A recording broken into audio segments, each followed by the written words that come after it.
Hello, BookTube, and welcome to my live show. Flying solo at the moment. Mark is a bit under the weather, self-inflicted, but I thought I'd do a live, different tablet here. It's my other tablet, which, because for some reason, occasionally this one turns everything playing videos into green screens, and so I can't see anything on there. So I don't know why it does that, and then it just seems to make it okay. It just corrects itself at some point.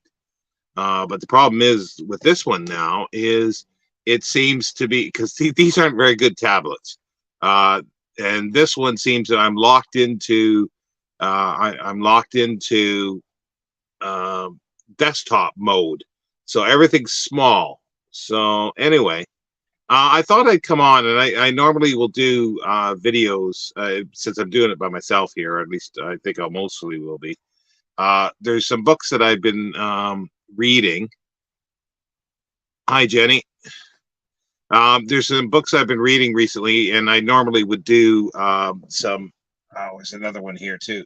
I would normally do some individual videos, but I thought, well, I got four books here that I'd like to talk about. Why don't I just do them here? And the first one is that I was reading for, and yeah, the strange lighting because it's for some reason this camera doesn't pick up light, so I need to have another light, which is just blinding me at the moment. But for Vampiro, I read The Castle in Transylvania by Jules Verne. It's Back from the Dead, the original zombie story. Well, it's not. It's not even a vampire story, but it's got really good atmosphere. I won't try not to spoil any of these books, but just I want to talk about them. I really enjoyed this. Like the scenes, the way it's described, it's like starts out that it's describing the countryside and the rocks, the mountains and everything, and there's a castle that's been abandoned for a while, and then a shepherd sees, or I think it was a shepherd, sees smoke coming out of it, and so the whole village is sort of a little concerned. Um, Hi, Brandy. So the village is concerned and doesn't know what's happening, and they send someone up there. Some strange things happen, and a count shows up with a story, and then he goes to the castle. He's had a big bereavement for a woman he's loved, but yeah, I won't. Like I say, I won't. I'll try not to spoil it, but it's like it's interesting because it's different from other Jules Verne novels, but it's very similar to the Dr. Ox's fantasy, and it's there's somebody else is coming in, but I'll just finish up here first. Um, uh, Dr. Ox's fantasy and the structure, the way things go along, and then there's an explanation at the end. And let's add. Try to. There Hello. we go. Are you live? Man, I thought I'd pop in for maybe half an hour or so. I'll see how I get on, but I feel rough. Yeah, I agree, Jenny. I agree. I don't mind spoilers. I don't like it, of course, if they like tell you the murderer before you read the book, but yeah. Yeah. Hi, Yuri. Hi, Yuri. Honestly, Jenny, it's been a terrible day. I was kidnapped. Kidnapped and force-fed copious amounts of alcohol. And I feel fragile. Definitely. You made the amateur mistake. What's that? Of mixing. Especially at your age and our age. Like, you just don't do that. I learned not to do that anymore. I didn't have a choice. Seriously, like every beer that came with a shot of Fernet. It's like Even thinking about it, I want to vom. Sorry. Yeah. So I mean, I was only in the pub maybe at 90 minutes, but it took the rest of the day off me, and yeah, I feel rough. Really. A Scottish night in the Czech Republic. Yeah, I don't feel great, Randy. So go on about it. What did you read today? What did you read today? Fuck all, excuse my language. Honestly, I had my day planned. I was actually making a nice video in response to something we can't talk about yet, but you mentioned it in Voxer this morning. I was making a UK edition of this particular video, and suddenly I got a knock on the door, and it's my neighbor, and he's like, hi Mark, we got an Englishman here, come in and join us. And I was like, oh Jesus, all right then, fine. So I popped over, and they had lots of like cold meats and cheese, your typical Czech kind of stuff all over the table and everything. And he plunked me down in the chair, and I met this English guy who's dating his daughter. And then he's like, oh, have a, let's all have a shot. I was like, no, I don't drink. It's all right. He's like, he didn't take no for an answer. He gave me a shot of Slivovitzer, which is like a plum kind of this clear alcohol. And then he's like, we're going down the pub at 11. And bear in mind, this is like 10:30 this morning. And come on. And I'm like, no, I'm all right. But the daughter didn't want to go. And so the English guy says, oh, come on, it would be nice because I guess, the neighbor doesn't speak English and the English boyfriend doesn't speak Czech. So I thought, okay, I'll go along and translate. And we were there about 90 minutes, proper traditional pub. And, the beers with the big heads and all this. And every time we got a beer, I don't know how the English guy is doing because he made the mistake of saying he liked gin. So for every beer he got a gin with it as a chaser. I had one gin, and then I was like, no. If I'm going to have to do this, I'll have the original Fernet thing, this kind of spicy herbal drink. And so I came back, felt rough. The room was spinning, vomited a couple of times, fell asleep, passed out. It must have been about 12:30. And I finally got up about 7:30. Poor Elvis missed his evening walk so far. I can't even go out. I mean, right now, a couple of times I thought about putting on my jacket, and I was like, oh no, I feel rough. And that's why I thought, oh yeah, I'll pop in now, but I don't know how long I can stay because I feel terrible. But I was worried about you flying solo. So I've done it before. Yeah. I know you'll get on, but I thought at least I'll pop in and say hi. At least is Jaeger the stuff that is aniseed tasting? Is it aniseed? Not aniseed. It's similar to the thing I had. It's this kind of herbal, dark, syrupy kind of drink. But is it? Because I remember having something, and one time it was many years ago in a pub. And there were shots, and there were two different kinds. No, I think the aniseed one was clear, and this one was like a colored. It was like a purpley color, possibly. I'm not sure. I don't know. There was something called Aftershock. There was Aftershock. Yeah, they both tasted good. That's all I remember.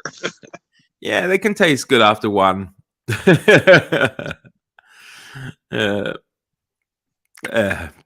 Oh Jesus.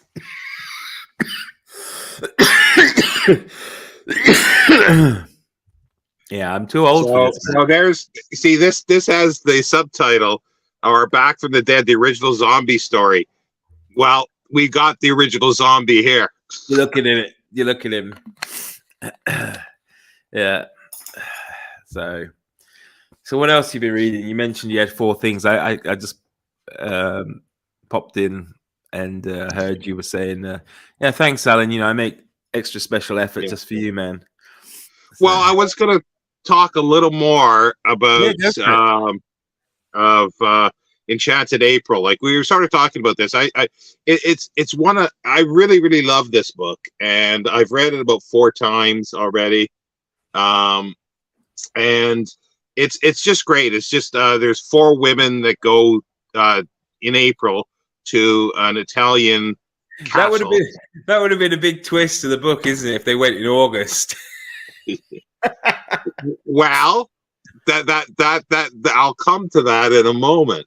But it's just they're all self-absorbed, stuck up in many ways, and but they sort of learned something over the month. And we talked about it already a little bit, so I don't want to talk too much about that.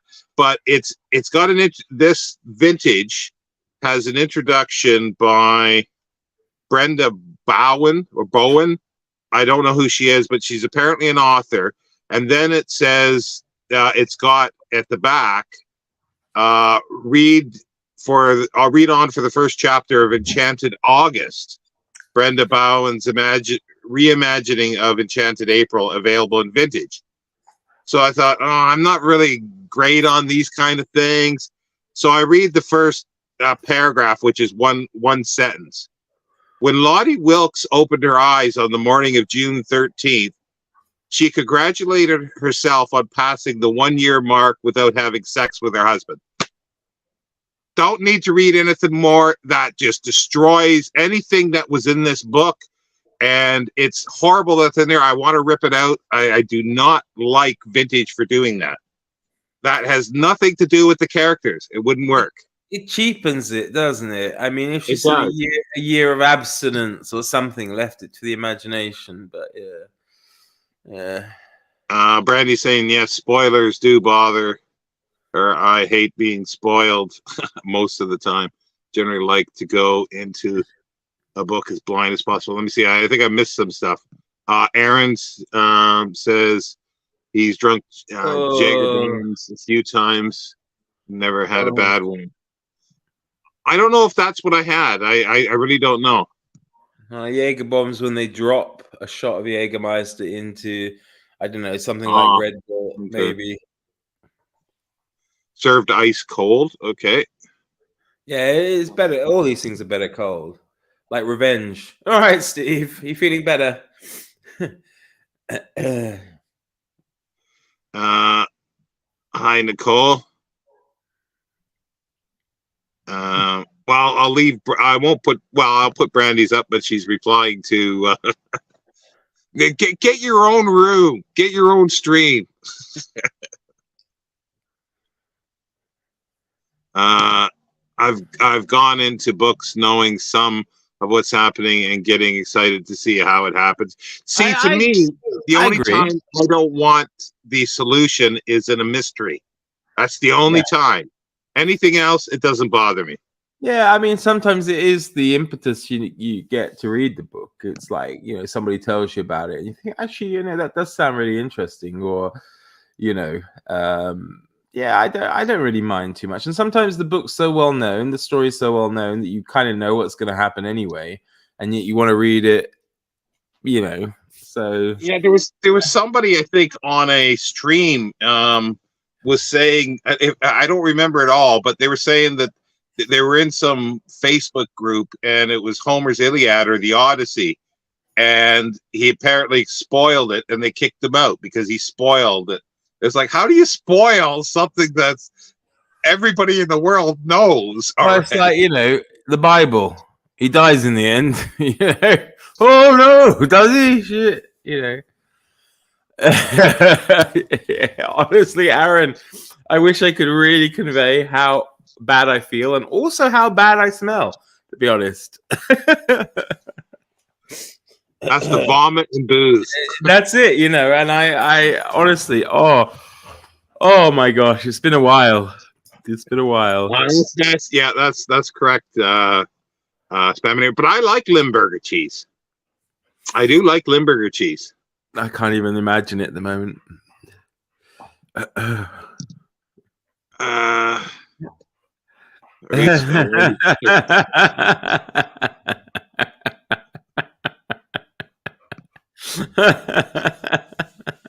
Too much information.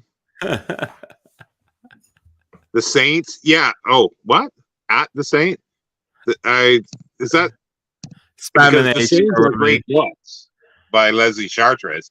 They're fun reads. I think it's the Spaminator. No, yeah, probably. Oh, It's supposed to be the Spaminator. oh, okay.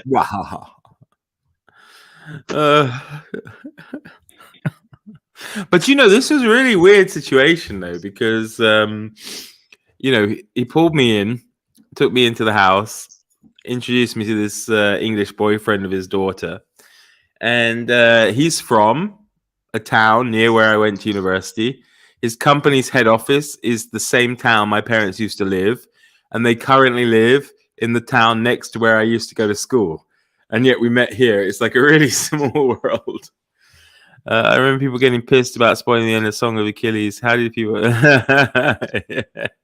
Well, I mean, you use Achilles' heel, right? So how do you not know how it ends? Yeah, certainly, I discovered my Achilles' heel today. That's for sure. Oh, jeez. What? No. Go on. No, I was just gonna say, like, if I can, we can complete my books here, and then we can go on to everything else.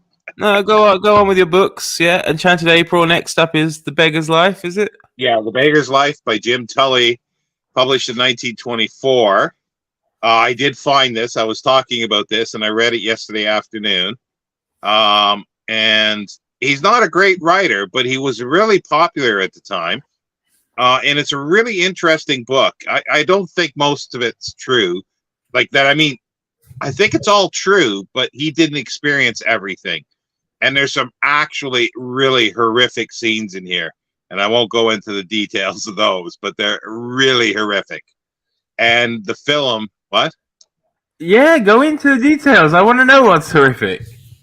Okay, well, like it'll be something I'll be talking about eventually. About the I doubt there's a queue of people.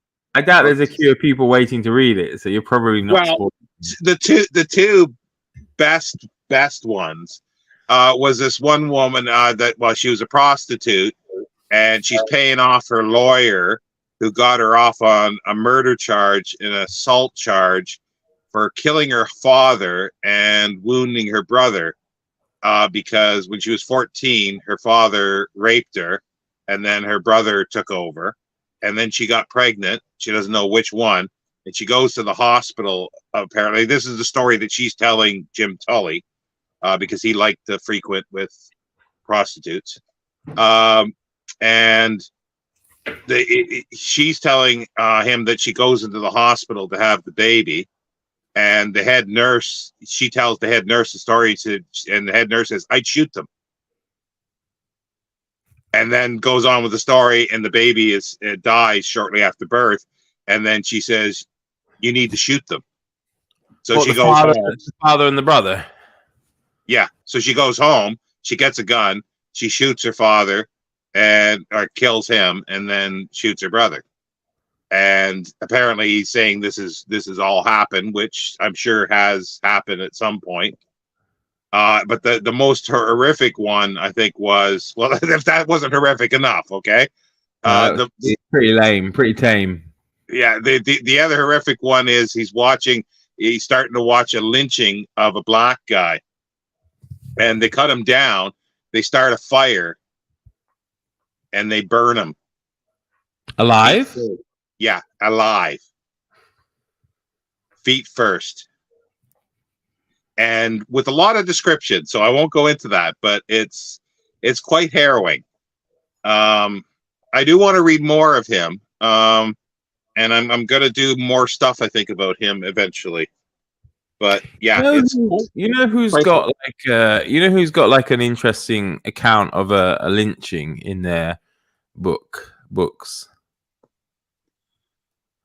It would quite maybe surprise you. I'm not sure. Jerome K. Jerome. Oh, which one? I can't now remember if it's in My Life and Times. It might be.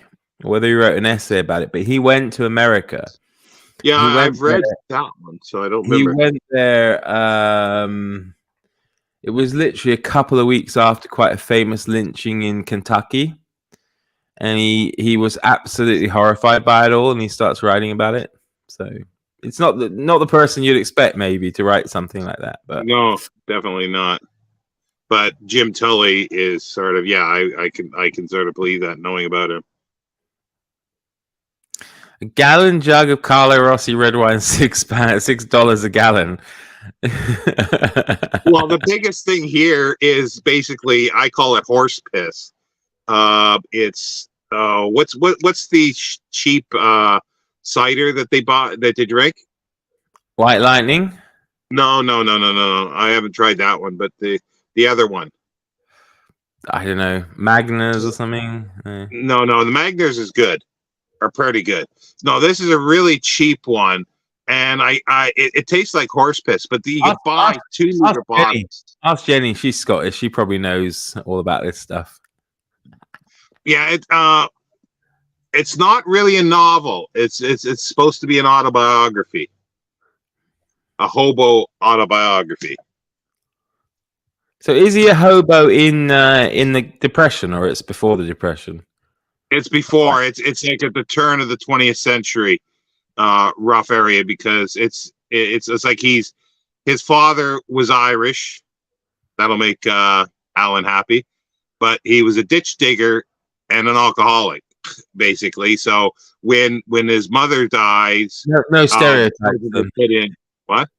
No stereotypes then. But the father puts them into an orphanage in Cincinnati, and then he eventually leaves at 15 and he starts going on the rails. On the rails as opposed to off the rails. Yeah. It is definitely intense. And it's got all the jargon sort of the time that you would think. As well, but he treats like the thing is, like, he's showing that the hobos will steal anything for anything, but then they'll at the same time will maybe help somebody really well, and it's like the situational thing that they're in that situation, and he can't really blame them for things that they did.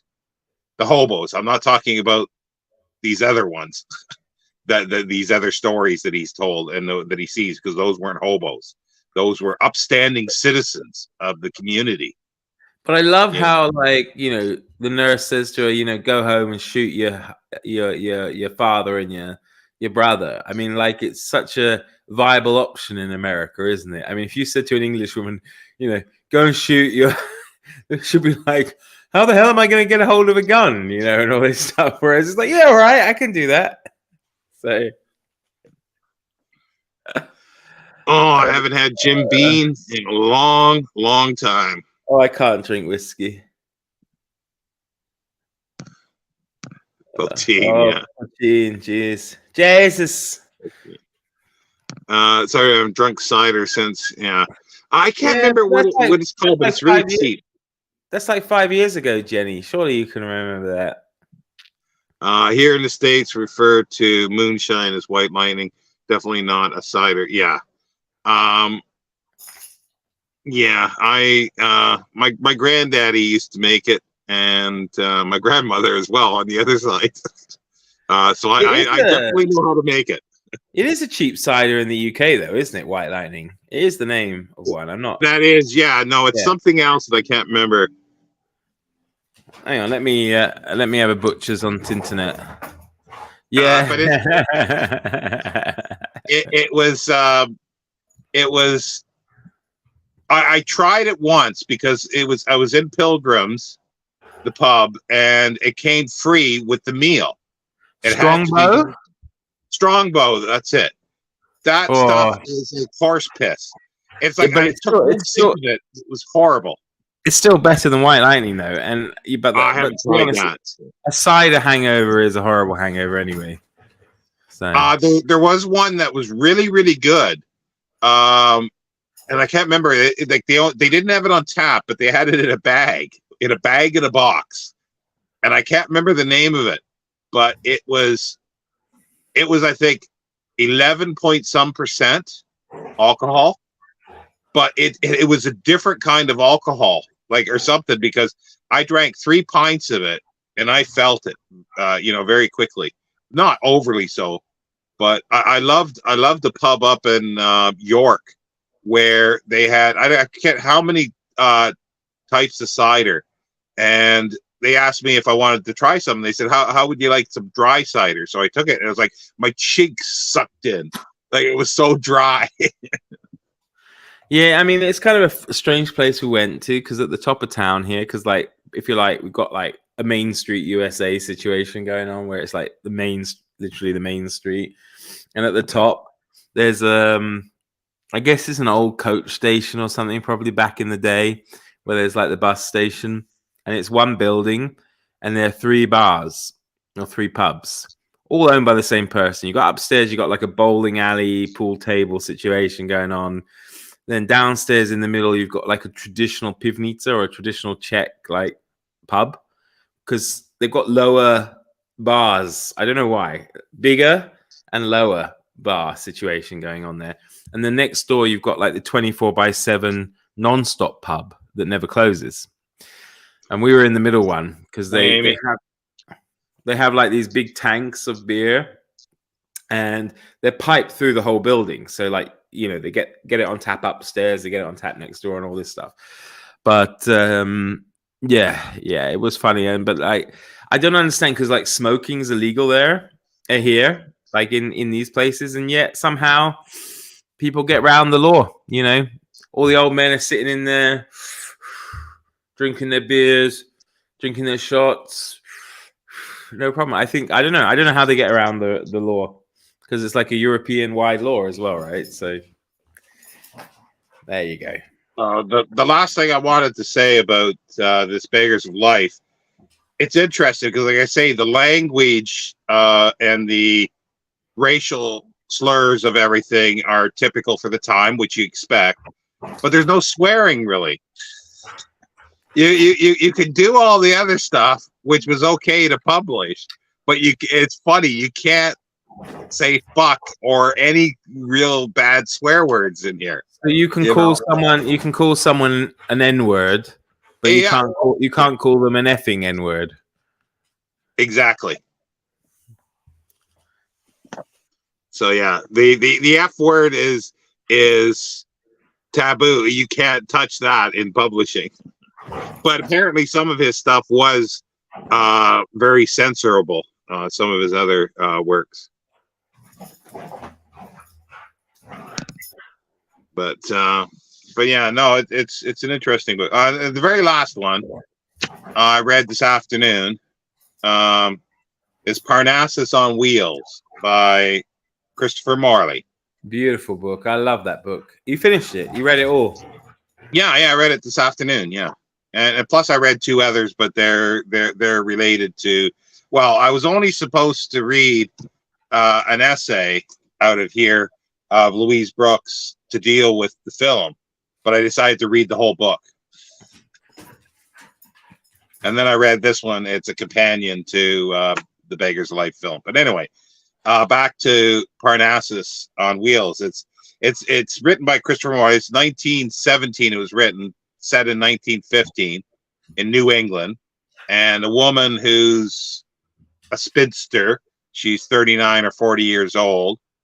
Her older brother, I think it's an older brother, becomes a very famous writer, but they have a farm, and he gallivants around as a writer and stuff. And then some guy comes along with a bookmobile, basically, horse and buggy full of books. He sells books around, and he wants to sell it to her brother.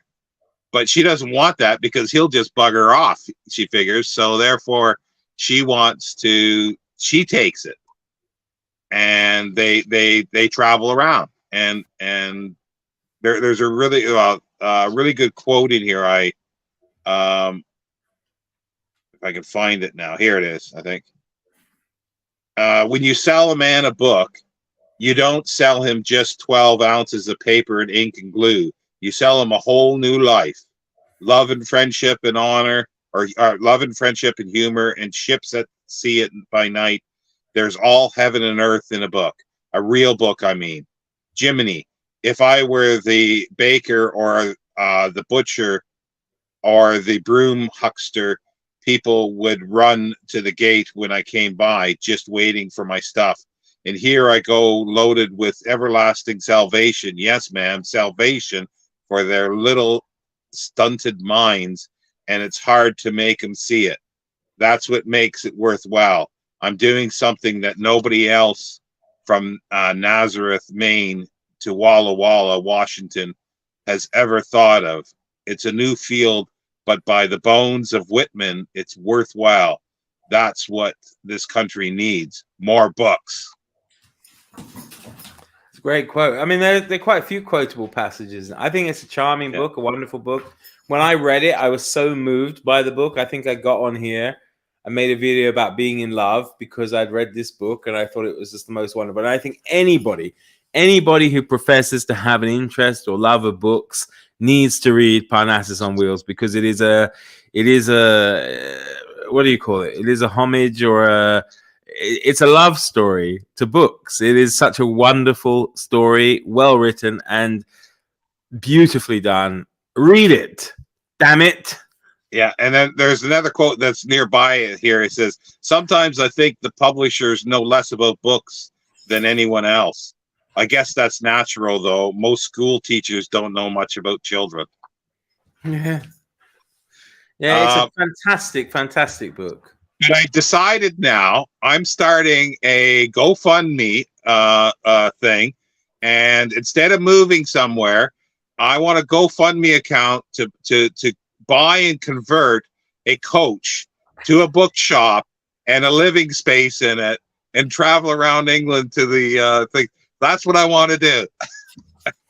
I can see it that. It would cost a bloody fortune, but it would be cool. I could see you like pottering around trying to sell your wares.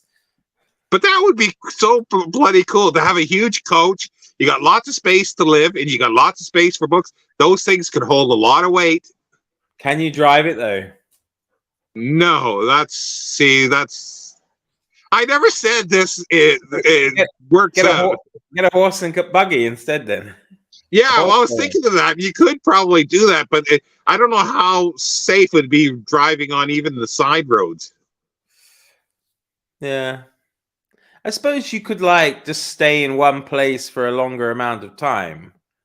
Get someone else to drive it from place to place for you, but you just stay there for a couple of months each place. Yeah. No, it's not illegal in Europe, Brandy, but it's illegal in public indoor spaces. Yeah, like pubs and bars. And... Yeah, like what Jenny says, aren't laws more like guidelines? Yeah, well, there you go, especially here. The wine thing is the sickest I've ever been drinking, but the drunkest I've ever been involved a pound house. And nearly cutting a valued body part on a barbed wire fence. Now, when we say valued body part, are we in the realms of Egyptian mummies here, or? Well, I would think so, because how do you get over a barbed wire fence? Maybe you went under it. Maybe you almost cut his head off. But yeah, wine. I'm allergic to wine, so even almost the smell of wine will, I'll look way worse. Like if I drank some wine, way worse than Mark. So and I don't even need to drink any. Could we actually kill you? I mean, would it be a good way to murder ShawnDStandfast? Is just to give him a bit of wine? It could very well these days. The best thing would be perfume, wouldn't it? Just send some floozy in to meet you. Hey, Shawn. That's it. The mystery. Died. What killed him? While outside the official buildings or designated areas, and there are no at-home rulings, but generally only indoors. Okay.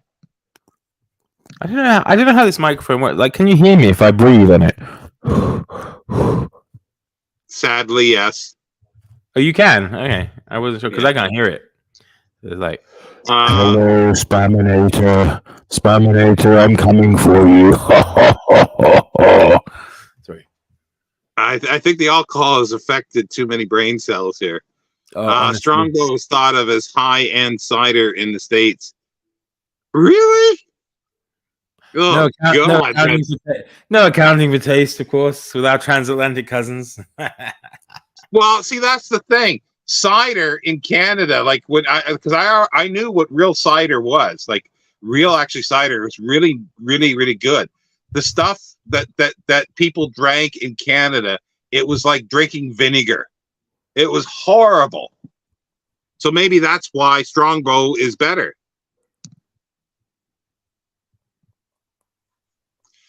Cider thing became popular in Austria about 10 years ago, with Strongbow being one of them. Yeah, I don't know why. It's just horrid. I'm about to enjoy a cigar. Oh, okay, I thought that was Jenny. It got a little strange mixed up here, and I thought I was clicking on Jenny saying I'm looking for Jenny, really, sitting Jenny? there going, yeah, a bit of live with Shawn and Mark. Yeah, this is perfect. A nice glass of cider.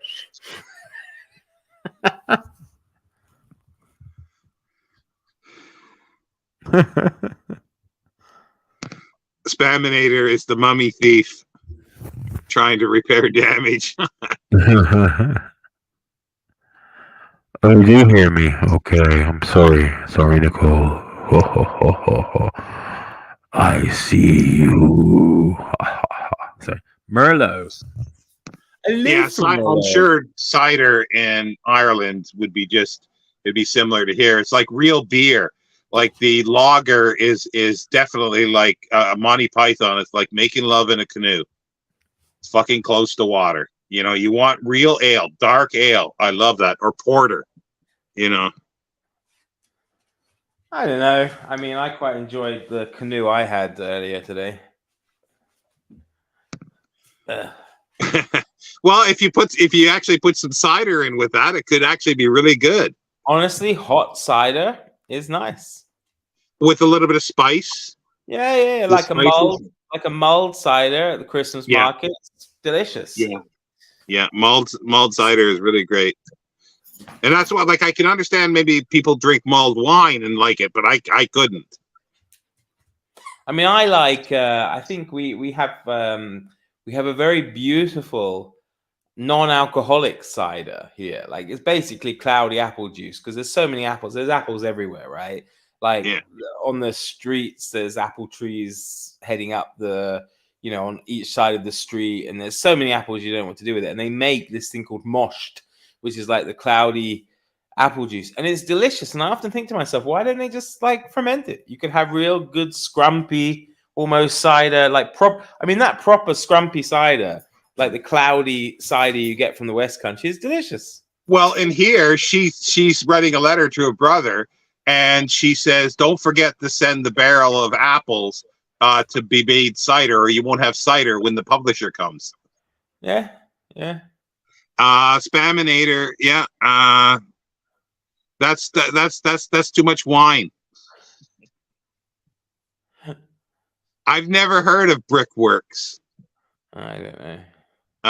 I'm trying to click on this, and then it finally works. Favorite cider in Canada. Strongbow is the cheapest on the shelf. Captain Morgan's and Eggnog. Yeah, rum and. I've never been a huge fan of rum by itself.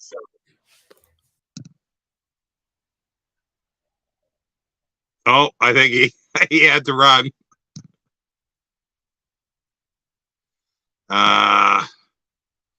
I'm getting one of my cats too. Yeah.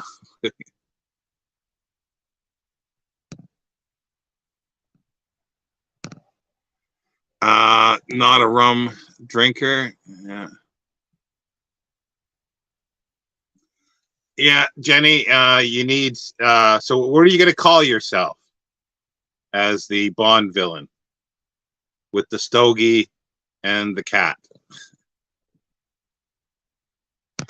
I think you might have, Brandy. He hasn't come back, so it wasn't an accidental leave. What's that other one that's like a milky type thing? It looks like almost a very light chocolate milk. I can't remember what the name of it is. I can drink a little bit of it before it just is overpowering. But then again, I hardly have any taste anymore. But then again, I could taste I could taste the Glenfiddich that I was given, not this past Christmas, but I think the Christmas before.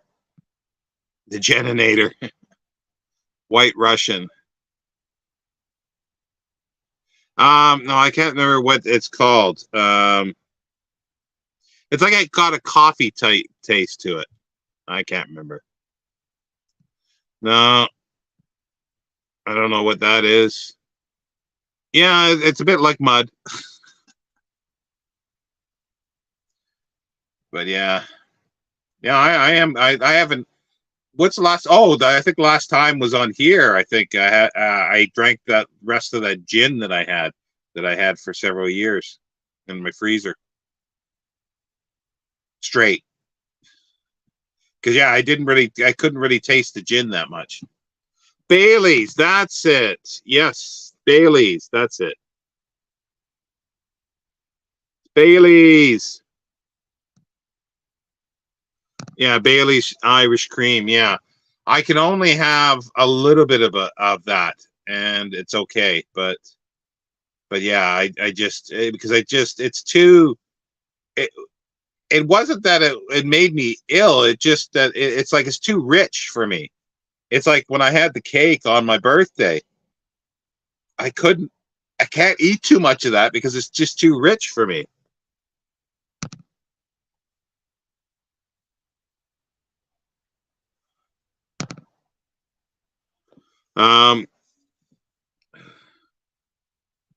Yeah, the Irish cream, stuff. It's well, God, that would be horrible to get drunk on it, I think. It would be horrible. But yeah.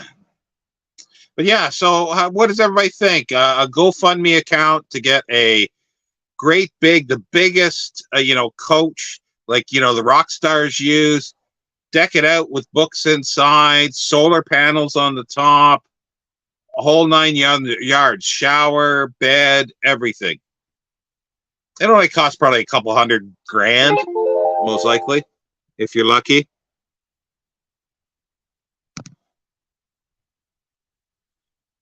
Bailey's is dangerous. I can drink a bottle of that stuff like chocolate. Yeah, it's just it's so rich though. Oh. Well, no more alcohol talk, please.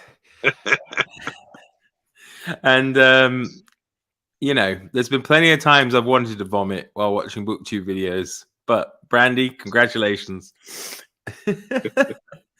Oh.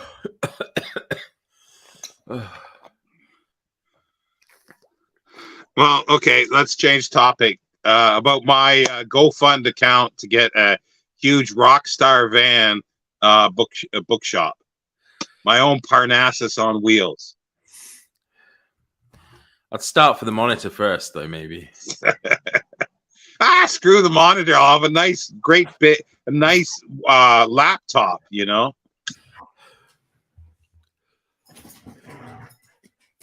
Yeah, he's probably a bit orange.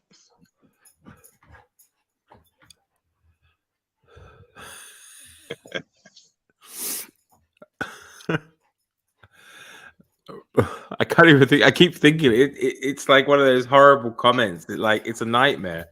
Just the idea of it. Even now, I'm just like, oh Jesus, Nicole, stop.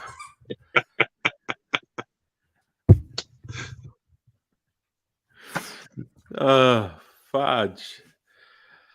So yesterday? Did you get any reading done then before all this? Yeah, well, actually, I did. I read quite a bit of Smiley's People because Summer from Sterling.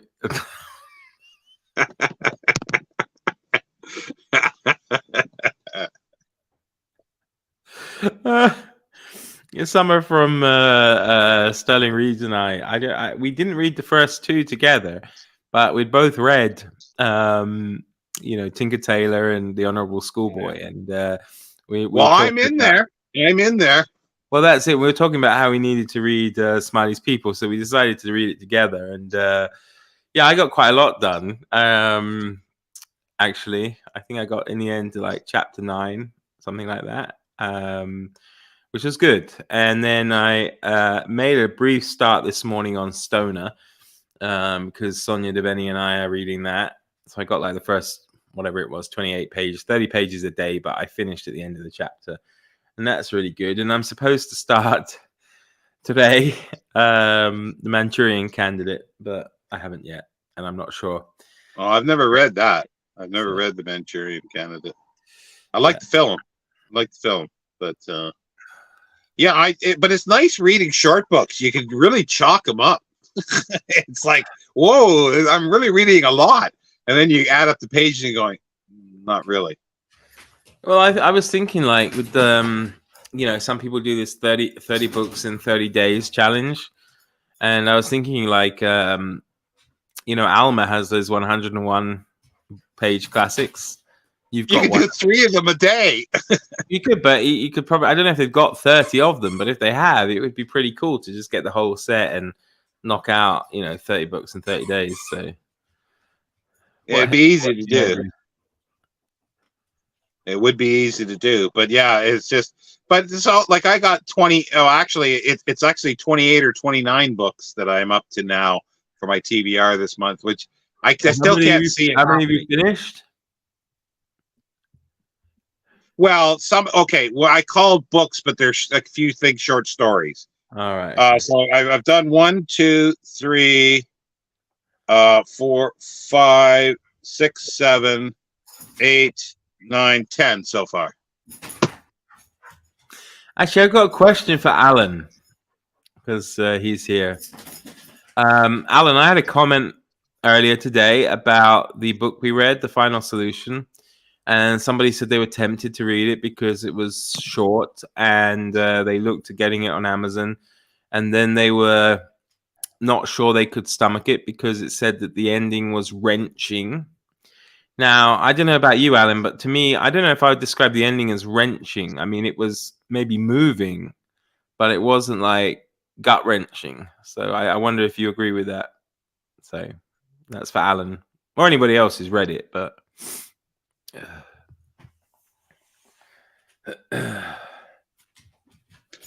I haven't read it, so honestly, Shawn, you'd finish it in an hour.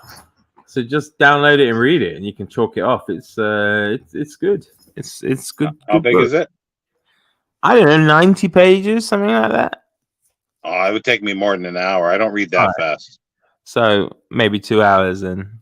But I don't know. It might be less. I canceled my Skype subscription to be calling my friend in Canada, and I did it the other day. And I must be getting like 6 emails a day saying, "Oh, extend it. You'll give you a discount." Like 6 emails. It's like, are they that desperate for a few pounds every month? Maybe. Anyway, I was so proud to do 2 books in 2 days, even though they had 210 and 320 pages. Yeah, that's pretty respectable, Nicole. That's pretty good. Yeah. I count them. Yeah, I even count I put down like The Vampire by John Polidori. That's a short story, 20, and that was in my thing. But I've added other books to it. Like I added this, and I added Enchanted April. I added these 2, and they're short. Like that's not even 100 pages, but most of it's like there's a lot of photos in it. So that didn't take long, and this is just short essays. Oh, just over 100 pages. So yeah, so those are easy to do. Like when I read a short story, I will go on Goodreads and I will tick it off because I read it. It doesn't matter. I mean, I won't do it generally if it's in a collection, like if it's a book that's a short story in a collection. But if it's the short story on its own, I'll tick it off as something I read that month. It doesn't matter to me if it's 10 pages. I did it for The Vampire Maid, 10 pages. Ticked it off. It's something I read that month. So Well, that's the thing. Yeah. I've got to read 2 more vampire short stories to do a video, because like there'd be 2 from 1819, 1 from 1822, and and the Duma one from 1836, was it? I think. Something like that. All I know is books, booze, and wrestling. Usually it would be book, booze and women usually, but okay, wrestling, whatever works for you, Spaminator. Yeah. Our third. Oh, I didn't realize though, Alan. Greg's actually read 4 because he read 1 before he knew us. So I had 44 on my TBR for this month. for the month, Jenny, you crazy? Wow. I thought I was going crazy. I'm surprised Jenny has time between working in the post office and perusing Shawn's wish list and joining our lives. I'm amazed she's got time to read any books. Sorry for the typos. That's the thing that cannot be named. Having 55 books for this year, according to Goodreads. Yeah, but you see, people do something called work, and that's the thing. It's look at that. You have a drinking problem. I must do. No, it's from the sink, I think. I hope. I don't think it's anything more disgusting. No, it's just water. Yeah, I enjoy it too. I enjoy doing a Shabon every year. So yeah, the rest of the stuff, like I say, there's 3 other books about bookshops that I may or may not get to. I just threw this one in because I really wanted to read it today, and I thought I'd do it. Yeah, actually, it's not going to be too bad. Like tomorrow, I'll be reading At Lady Molly's. That's the 4th book by Anthony Pohl for the Dance to the Music of Time, and then probably Jubal Sackett, but then that's, I think, the longest book of the series. There's 2 Hornblowers to read this month, but I'll be later. And I want to start probably Friday at the latest. Something in the Blood. sounds vampiric. Something in the Blood. Oh yeah. So yeah, so that'll be then. Oh, and then I'm going to, well, maybe I can sort of get an idea here, because I am going to start doing my books to film again, but not every week like I used to. And since I'm rereading Dracula, I've got 3 choices to do for the film: Nosferatu, the silent F.W. Murnau, or the Todd Browning 1931-32 with Bela, or the 1951 or 52 Hammer with Christopher Lee. What's wrong with the 1993-94 for Coppola Keanu Reeves job? Because it's a piece of shite. That's why. But actually, I apologize. I'm going to have to go. I'm feeling rough, but it was great to pop in, and I'm sure you can hold it on your own. Thanks, everybody. I apologize. It was probably better I just didn't bother, but thought I would say hi. I'll speak to you later, mate. Good night, everyone. Okay. Now he's gone. Now we can talk about him.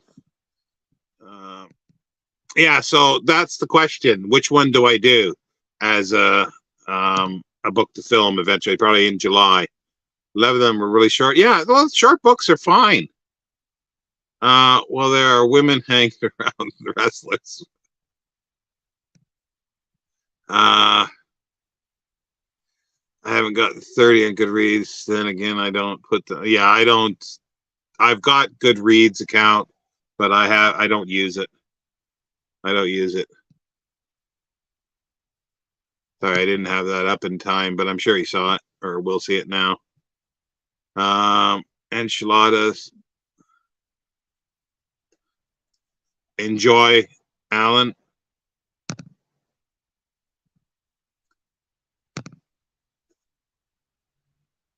Oh, really? That's a lot of work, but that would be cool. But that means if it is, I got to read the Bela biography that I have. I think I got it here. Yeah, the Bela biography. Uh, that's a lot of work because I always read something else, supplementary material, or I try to anyway for the film. But yeah, but it's a good idea, and also, well, the other thing could be how they adapted the play for the in the plays, I should say, the plays for the first Dracula, Sound Dracula.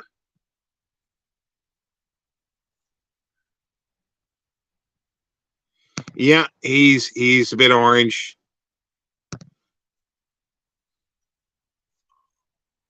Oh, that one, yeah. The what's his name? I can't remember his name now. It's a romance one. I could do um, Dead and Loving It or something like that. Dracula Dead and Loving It with the airplane actor, and I can't think of his name from it's a comedy.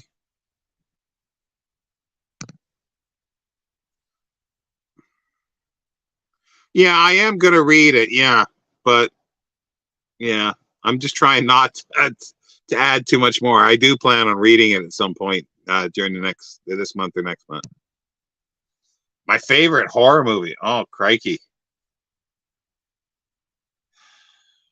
That's difficult because there aren't many that I think are really good.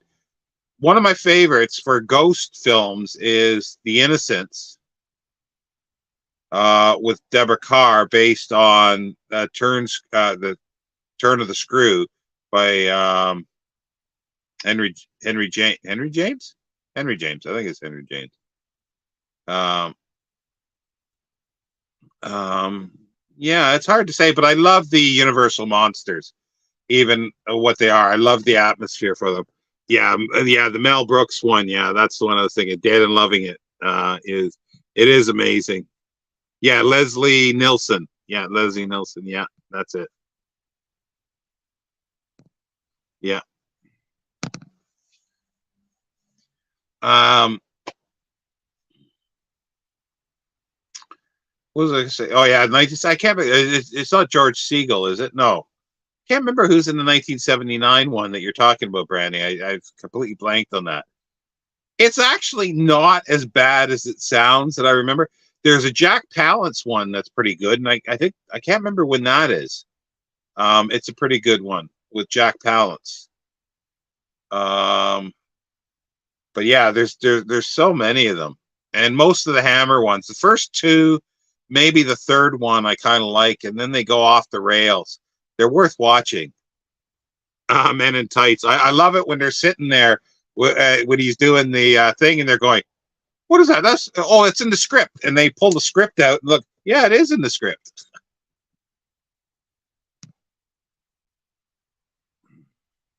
Oh, I also like, because it's Young Frankenstein is great too. Frank Langella, yeah, thanks, Mark. That's there. Horror favorite horror or horror adjacent book. Oh yeah. Again, I think I love the M.R. James stuff. I can read those over and over and over again. I love mummy stories, but a specific one, again, it could be Turn of the Screw because it's so ambiguous. It's not really a book either; it's a novella. Yeah, Donald. Well, yeah, it's an interesting film, that one. I don't know. I'd have to really think about that. It's hard because I haven't read a huge amount of horror. That's the thing. I've seen more horror than I've read because it never was a huge thing, because I never called the ghost stories horror. I never called the early stuff like the Karnacki Ghost Finder and John.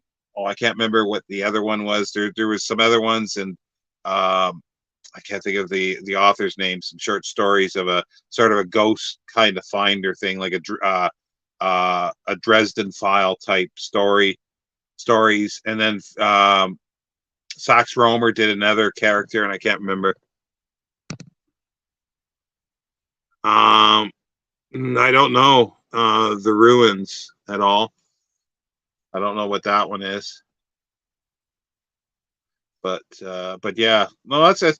Yeah, because like I would say that I haven't read enough horror. I think I've read a bit, but like when I was younger, I read stuff like the Amityville Horror, and there was a whole bunch of stuff. I got a whole bunch of book club editions in the late '70s and early '80s, and I enjoyed those, you know. But I think I was more. It was like mysteries. I was more interested in watching mysteries and crime drama than reading it. And it's only about 5 or 6 years ago that I've started digging into some earlier, like the Golden Age era, and I really, really love those. But yeah, don't ask me such hard questions, Spaminator. My brain's not up to it. So the only answer to my question there about which Dracula is to do them all. I guess that will have to be a third or fourth choice on the poll that I'll put up probably the end of this week or maybe next week. Love James Herbert. First started reading them around 10 or 12. Yeah, I never read any James Herbert. There's a bunch of others that are really. Is it Dean Koontz? Is it Dean Koontz that's written stuff? People, is he the one that did the Buckets of Blood? No, the Books of Blood. And I've been told they're really, really good. But yeah, I've never got around to reading them. As I say, I always put that with, for some reason, with the mystery stuff. I loved watching, but I never really read that much. But I love ghost stories. I do love mummy stories. I've got actually one here that I want to read. I finally got it. I can't remember her name, Jane something, I think, but it's just two different names. Late 20s. It's about a mummy. It's set in the future. It's actually science fiction rather than horror. But it's like about 500 or 600 pages long.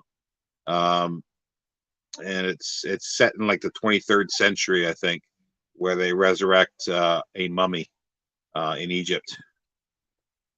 Oh, that's it. Yeah, Clive Barker, Books of Blood. But doesn't Dean Koontz do horror too, or is it somebody else? I know the name Dean Koontz, but I can't relate who did it. Yeah, Elizabeth George ones are good. Yeah. I'm blanking now. Is that the Amelia Peabody ones, or am I thinking of somebody else? And then I can't even think of her name. She was an Egyptologist, the one I'm thinking of, that did Redland and Blackland. She's a really nice lady. I've never read any of the Amelia Peabody. Next year, I will read a few, I think, because there will be an event next year with regards to archaeology and fiction. Okay, yeah, Dean Koontz, yeah. Odd Thomas books. Okay. As long as it's not Odd John Thomas, then we're okay, I guess. That might have to be translated for American ones. Oh, 5 best mummy stories. Oh, again, really, really difficult. I'd have to think about that.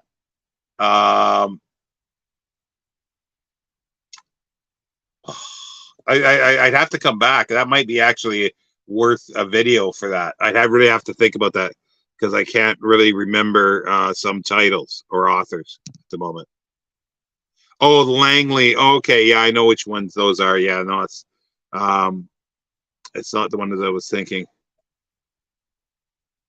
Elizabeth Peters, that's it. Yes, I see Elizabeth, and Yeah, I can't remember her real name. That was her pseudonym. Yeah, Lot 240. Yeah, that's the one I was thinking of. That's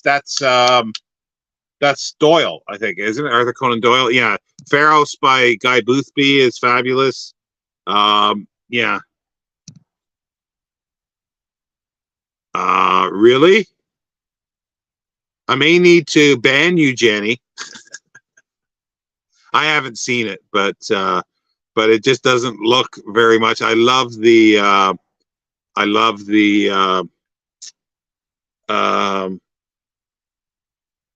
original Mummy. Yeah, The Mummy's Foot by Théophile Gautier. There's one that was written. You didn't read it, Brandy, but it was in a, I think it was an analog. I forget the pseudonym it was used, but it was Robert Silverberg and I'm blanking. His partner in crime that he used to write with, and it was a fun read.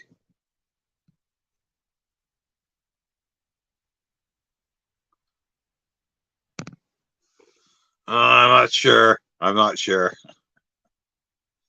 But I do love the original Mummy and all the Mummy films, but the original one, I really, really love it. There's a lot of in jokes. There's a lot of sort of Egyptology in jokes in it and everything. That's not the first Mummy film. No. First Mummy film is with Boris Karloff. I'm blanking on everything. I was going to say his real name, but I can't think of it. That is just funny in the Mummy. Only watched the first two Brendan Fraser Mummy films. Third one is bloody awful. Yeah, anything with Tom Cruise is pretty dire. Yeah, but it's not the first Mummy film. It's not even close. Oh, another really good Mummy one is it was written by Houdini, but it wasn't. It was actually H.P. Lovecraft, I think, wrote it. It's a fun one. It's Houdini is a character in it. It's a fun one. Randall Garrett, thank you, Parlabane. Yes. Yeah, and I can't remember the name. I'm blanking on the name. It's just a fun. It's a fun little one. It's funny. And another one. Okay, sorry, I'm remembering some things. Edgar Allan Poe's Some Words with a Mummy. You have to read that one for a mummy story. I read it about every year. I've been I love it. I love that story.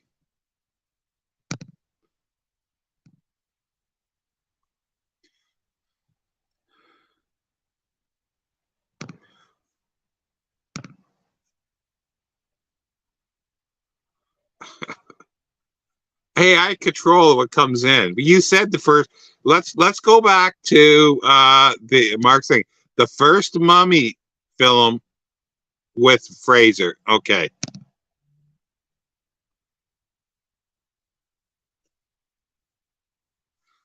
I didn't know he did a Mummy. Was he? Did he replace Brendan Fraser?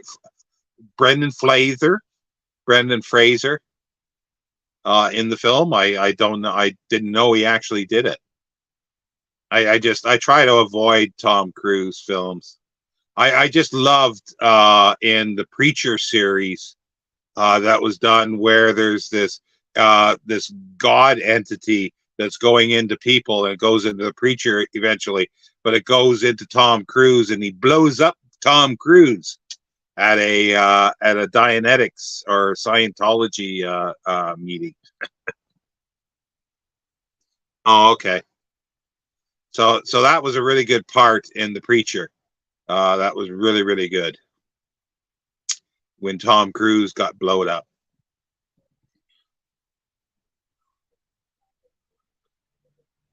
Why do they do stuff like that? Like, I don't know why they're redo it. Like, they've redone the werewolf, I think, again. What am I getting? A whole bunch of messages here.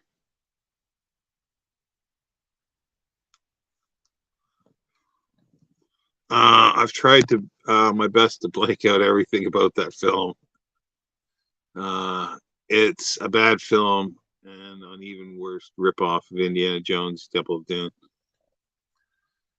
Yeah, that's the thing. Like I do like Indiana Jones, except I finally watched. I think I don't know, maybe about 6 months ago. I finally watched the most recent one, and I like the fact that I forget her name that's back in here. That was in the original film, and she was in Animal House, and I can't think of her name. But anyway, I watched that movie, and it was like, oh, it was so bad. The Indiana Jones one, it's so bad. It's like he's going to need a wheelchair or a stroller if they do a Zimmer frame if he does it again.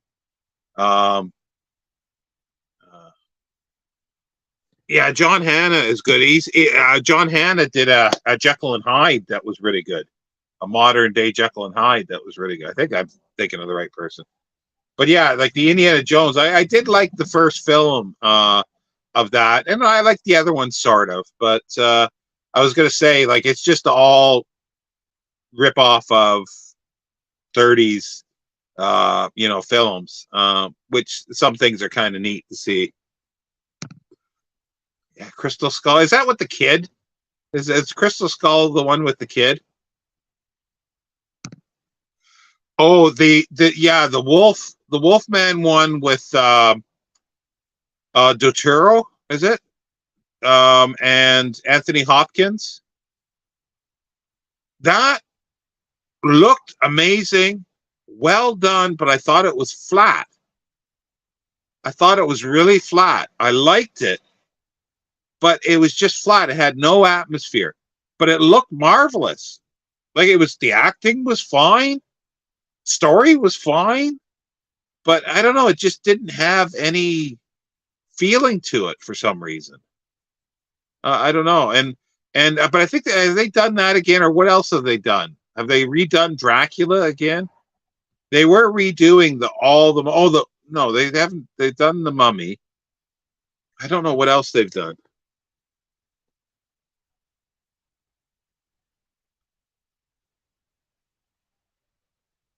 Did they? Oh, I didn't know that. I didn't know that.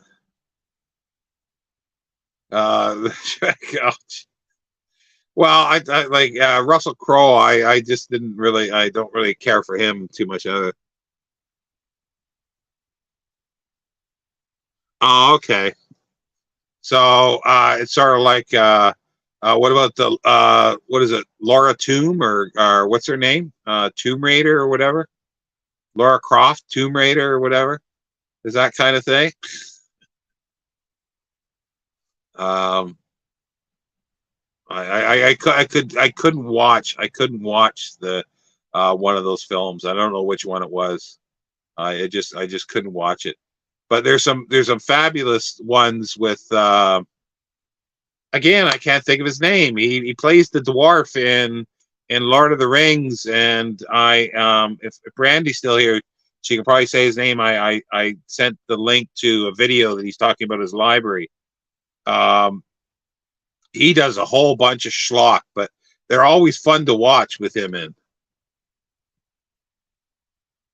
Yeah, I've never seen them, so I'll have to try to take a look at them. Yeah, no, I just couldn't. I couldn't do it. It's something I don't really care for her that much. No, not Christopher Lee. No, he played a dwarf in the thing, and I can't think of his name. I'm sorry. It's like I don't ask me to recall anything, or I don't even ask myself to recall anything with my brain the way it is. Yes, Rhys Davies. Yes, that's it. Yeah, that's it. Yes.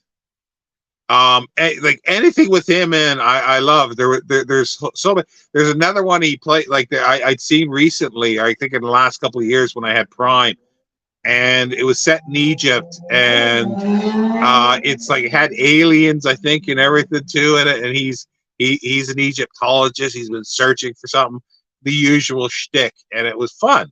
It was fun. Yeah, that's right. Yeah, Aaron, exactly. They're trash films, but they're fun to watch for him. He's got so much gusto, and there's a video out there if you look. And he's in his library. He's got like a 10,000 volume library or something like this in his home. He's really into history and everything like that. So he does all this trash to buy books, I think. Yeah, Peter Cushing is fabulous as well. I love his stuff. It's like, have you ever seen the 1970s one with Peter Cushing? I think it's the whole 9 yards. It's that may be it. Yes, I'm not sure if it. Oh no, that's not it. I thought it was Feast of Blood. Peter Cushing, Vincent Price, John. So his fingers were screwed up. His son played the kung fu character. He had the same name, Carradine, John Carradine, and it was something like John Carradine is going to a club that is for monsters and vampires. It is a hoot. It is absolute trash, but it's fun. Oh, is that the whole 9 yards? Yeah, is that a football film? I can't remember now. Dog Soldiers. I've heard of it. I'm not sure if I've seen it. Yeah, I think it's a Feast of Blood. I'm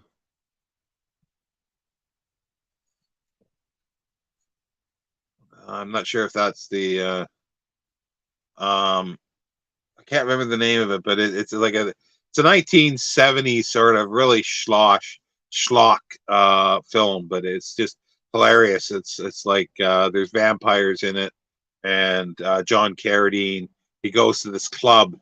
Can't think of it.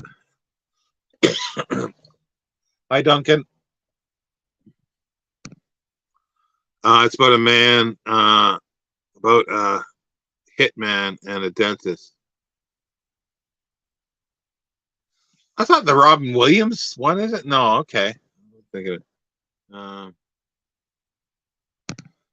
Monster Club. Yeah, that's it. Yeah, it's just absolute trash, but I love it. Longest Yard. That's it. With whatever his name is, Smokey and the Bandit. He's the bandit, and the country singer was Smokey, I guess. It's House Along Shadow. Yeah, well, that's another schlocky one, but there was a whole bunch of them that they did. That they did together. What's the? It's one of the Roger Corman Poe ones with. It's got a very early. You Can't Handle the Truth actor, and from the Stephen King film where he acts through the door, a very young, but it's got Peter Lorre, it's got Boris Karloff, it's got them all in it. It's fabulous too. Burt Reynolds, yeah. I haven't seen that in a long time though. The Longest Yard. Which one's based on the Earl the Biggers? The Shining, yeah. What's based on Earl the Biggers one? The House of Long Shadows? I didn't know that because I've only read his. You were reading some other stuff of Earl the Biggers other than the Charlie Chan ones. I haven't got to them yet. I don't think. Oh, okay. I wasn't aware. I think I've read some of his short stories. I might have read one other novel without knowing it. Oh, the sort of agony ant one. I think I've read that you read as well. I think that's him, but I'm not sure. But yeah, he is good. That's the thing for Rogers, not Roger. Edgar's book club. Like I'm definitely going to do the first Fu Manchu. And I was thinking of rereading the first chapter, but then they're too close. So I want something a little different. Bloodbath at the House of Horrors is worth a watch. The parody of Hammer. Yeah, I think. Yeah, I think I've seen that one. Okay, thanks, Brandy, for stopping in. We'll go for a little while longer. There's still people here. If any more discussion. Yeah, there are so many of these schlock ones in the 50s and 60s that are fabulous.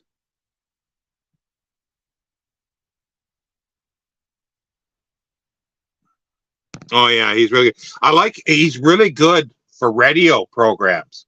And I love one that he does, and because he was a gourmet as well as an art collector, but the gourmet part, there was a radio series that was really good with him that he gets taken out to restaurants, and there's always something sinister at these restaurants that he goes to, and he's playing himself. It's fabulous. Yeah, I suppose so. Yeah, that is a good point. That is a good point. But then that means people would have to read both, and that's not the point of that. The Reaping, Wrong Turn, and Saw. See, I've never seen any of these. Mindhunters, horror. Yeah, I've not seen any of those. They all have to be new. And most of them are schlock, but oh yeah. Well, that's the only thing for me in that. Doesn't he do for Iron Maiden too? Doesn't he do a voiceover for Iron Maiden? And then talking about stuff like that, has anybody heard the thrash music of Christopher Lee that's done? The thrash metal?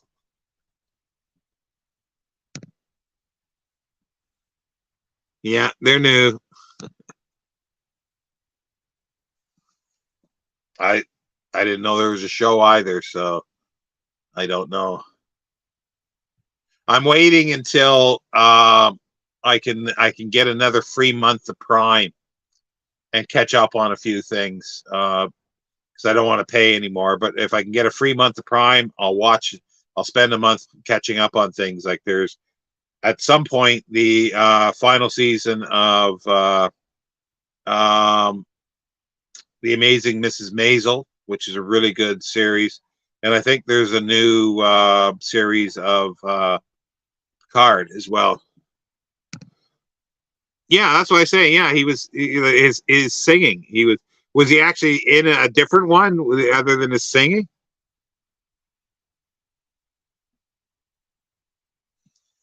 Yeah, because I know his singing stuff that he does. And it's Christopher Lee. Like what can you say? You know, like he must have like the thousands of films he did in Europe. They must have just called him up and say, "Do you still got your Dracula outfit?" Yeah, okay. We got a part for you. Okay, and he would go.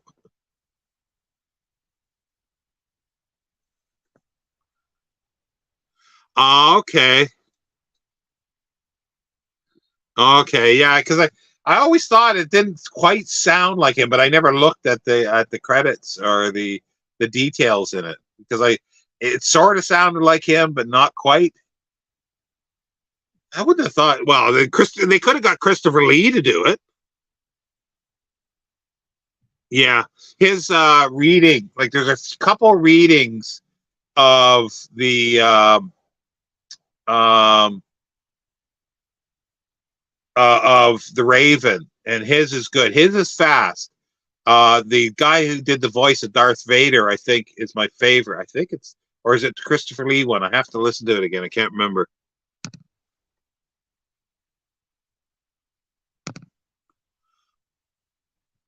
Oh, no, I'll get 1 month. I did get 3 months before because it was a month, and then they charged me for a month when I canceled it. So what they did was, in order to placate me, they refunded my month and then gave me another month free. So in total, I had 3 months. And that ran out in February, I think, or January or sometime like that. But I have to wait. Like, yeah, it takes like 6 months before you can get another free month. Or sometimes it's only a free week. But whenever it happens, I get it and I watch a bunch on Prime.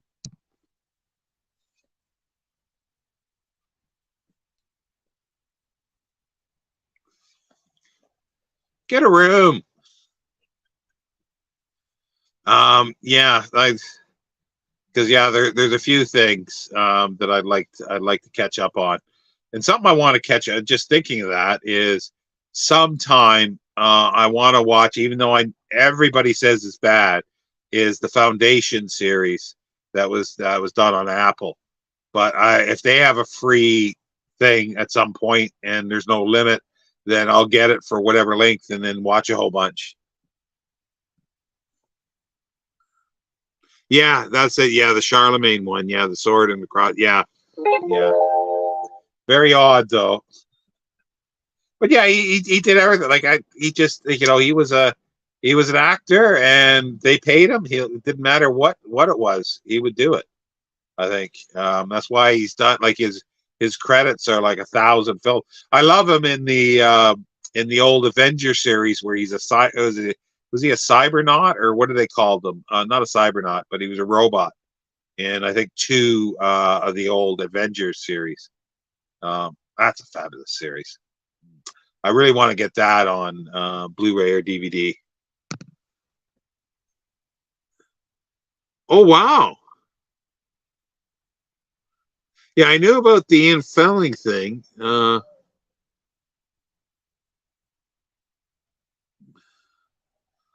Yeah, he was a big Tolkien fan, Lord of the Rings fan. Oh, geez, yeah. Yeah, Dennis Wheatley stuff is pretty, like, I've read a few things and I kind of enjoyed that, his stuff. But yeah, I didn't know that he knew M.R. James. That's cool. That's cool. Because yeah, M.R. James would have been what they called it, provost of whatever that is, of Eton at the time.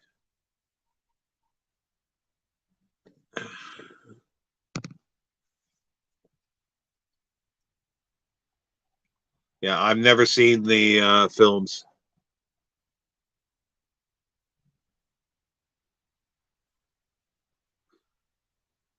Yeah, well, I think I want to do it as part, because I still doing it's been a hiatus for 6 or more months of the Future History Project. I'm up to the Foundation books now. But I do want to look into all that. I also want to look into his readings that he did of some of the Foundation stories, the BBC series, radio series, the Foundation series, which I actually liked. Not great, but I liked it. And I'll probably watch it. His daughter was actually an executive producer on it. Again, I forget what her name is. Yeah, that's the thing. Like I was always saying before, films get me into reading, and it's not just fiction. But it's when I watch a film, if I really like it, I want to know something about the director, the production, all this kind of stuff. So I need to go to other books. Yeah, Yeah, Duncan. Yeah, I did like it. I did like. I've got the script to it here. I've got the scripts to it in a book somewhere, which I'm going to look at, and also to the Harlan Ellison script for the unfilmed one.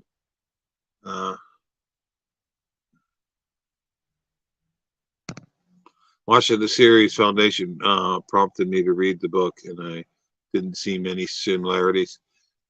Yeah, that's what everybody says. Scott Danielson said he couldn't watch anything, more than one, and it's just the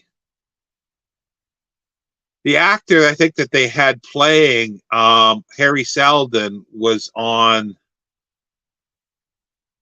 what's that other science? Oh, geez, other science fiction series that was done. Prime Amazon took it up to finish it. It was in the future with the Belters, and there was this whole they're going to other galaxy or planets. I can't remember, but anyway, he was on there, and I thought he wasn't a very good actor, and then they got him to do it. Expanse, yes, thank you, Jenny. Expanse. Now that was a film. I mean, I thought it started out really good, but then they left so many things hanging, and they didn't do things, and they just went off on tangents. Whatever series, when they go through the ring and they're on the planet, it's 10 episodes, and it's so grueling. It's like they could have done that whole series in 2.5 or 3 episodes maximum. And then the way they ended it was just, this is bad. I don't know. It's really big, but it's just started out good because of the artifact or whatever and all this background information. But then they just pulled away from all the philosophical and other stuff. They just pulled away from it and didn't do anything. So yes, for worse than Rings of Power, at least Rings of Power, you could just pretend it had nothing to do with. Well, it's too bad, because you'd think, like, there's so much in the Future History Project. They could start out with the robot stories and all the way through. I gruelingly read the Susan Calvin trilogy. Again, I can't remember the author's name. They were really bad. Yeah, I don't know why they were authorized.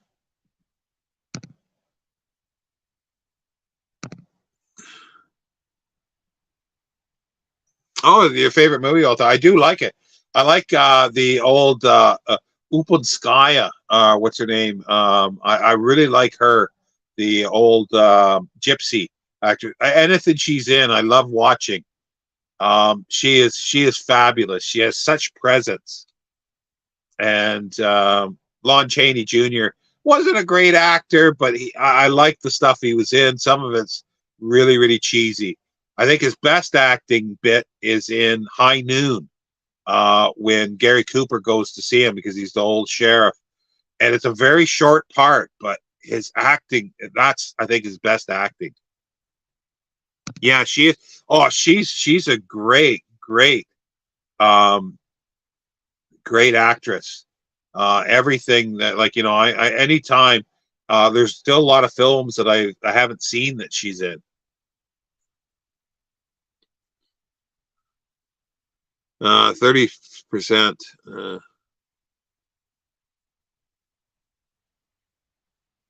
Halo. That sounds familiar.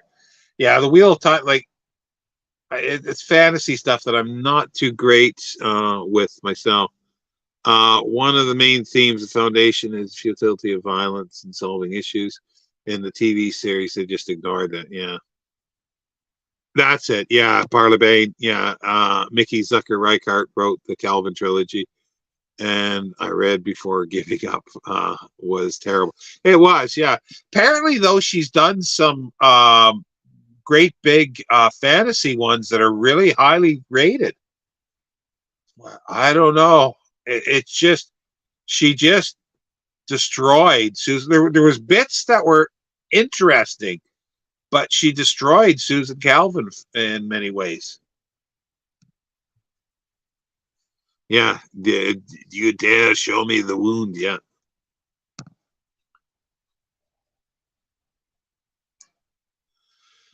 I don't.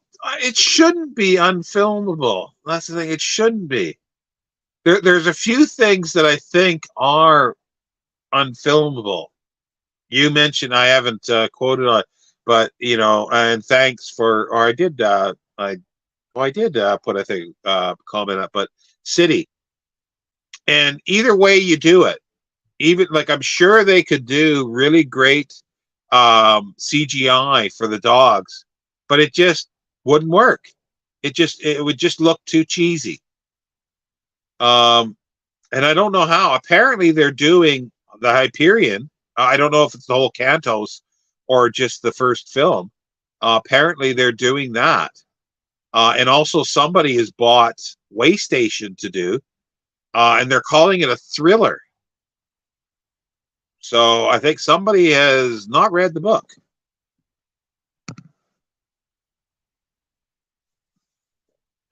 Yeah.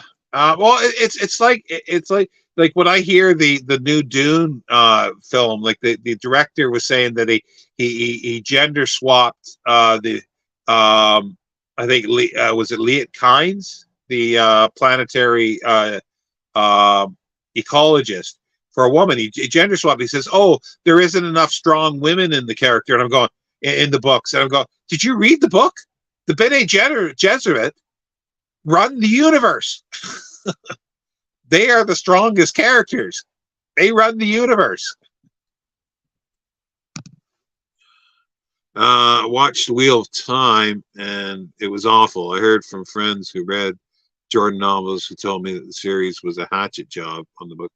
Yeah, I really don't know why they do that. I don't know why they do that. Like, is it because somebody told me that, like, because I always say, why don't they just write their own story? But see, the thing is, you have this idea that might be similar to something. So if you put it out, you'll get sued for plagiarism. So what they do is they buy the rights to whatever book it is and then do their own thing. And then so that way they can't get sued saying it's plagiarism. That could be great.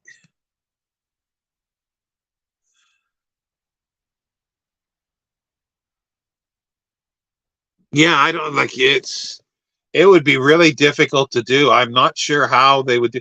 It can't be done in a film. I don't think it, like, I could see it being done as a mini series, but with high like huge budget mini series. You know, like 30 parts or something like that. You really need time to develop in the first book, and all the rest you need time, because you can't jump to these things because it ruins the whole feel of it. They still haven't dealt with Liet being Channy's dad. Yeah, I don't know.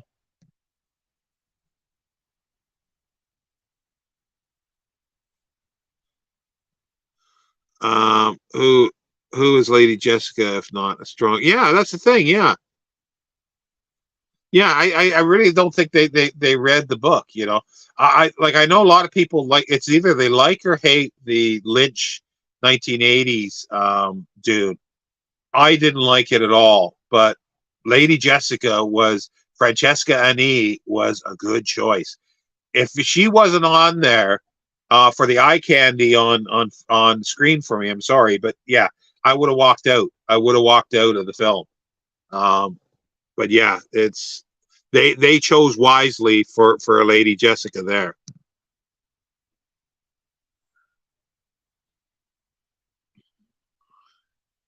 Yeah, yeah, and that's the thing.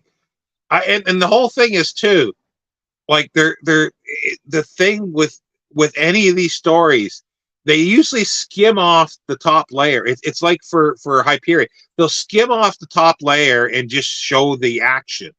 They won't dig into all the philosophical and religious consequences and all this stuff. That they will not touch that. It's like with Dune. It's like there's the action on top, there's the storyline, but it's so steeped in politics and internal politics, individual politics with each other, universal politics, you name it, and ecological things. Um, Well, not the multi-level thing, but focusing on capturing the essence of some of them. Yeah, they could, like, it could be done, but I don't know if it could be done in a short film though.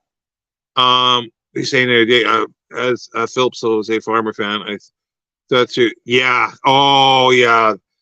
The I've only seen one of them, and it was horrid.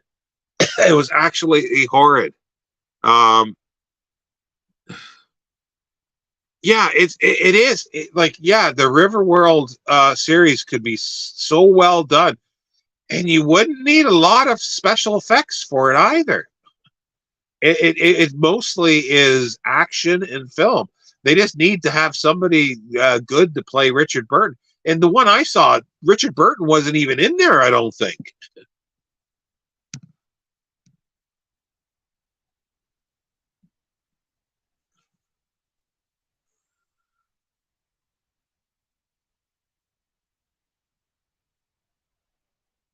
Yeah, well, but why? I'm not sure what you're saying. Why not take it as someone else's version of the story? It sort of is, but there's certain things that are integral to I think a story. A lot of times, sometimes there's things that are unfilmable. You can't film certain things. It's like I was talking earlier about The Innocents, the turn of the screw. There's things in the book that you can't film, and they're unfilmable. But a good filmmaker and good script writer, I think, will create something else that stands in for those things. It's not exactly the same, but they will have the same feel for those things. And when you don't have the heart of it, I think that's a failure for it. It's just a bad interpretation of it. But yeah, but but sometimes there's films that, even though I know it's a bad interpretation of the film, I still enjoy the film on its own. I just can't think of something to mind at the moment, but a lot of times, or a few times, there are ones that do allow me to say, yeah, that's nothing to do with the book or the story, but I enjoyed it as a film.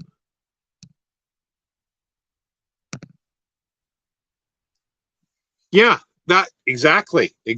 They're not men.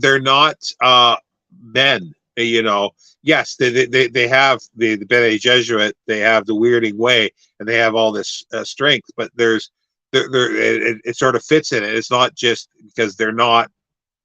It's not like a 90-pound woman beating up 50 people in a pub, and it just that doesn't work for me.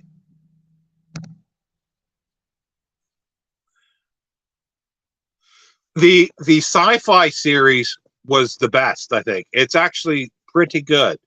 There's things that aren't in there, but see, there's one thing with the Dune.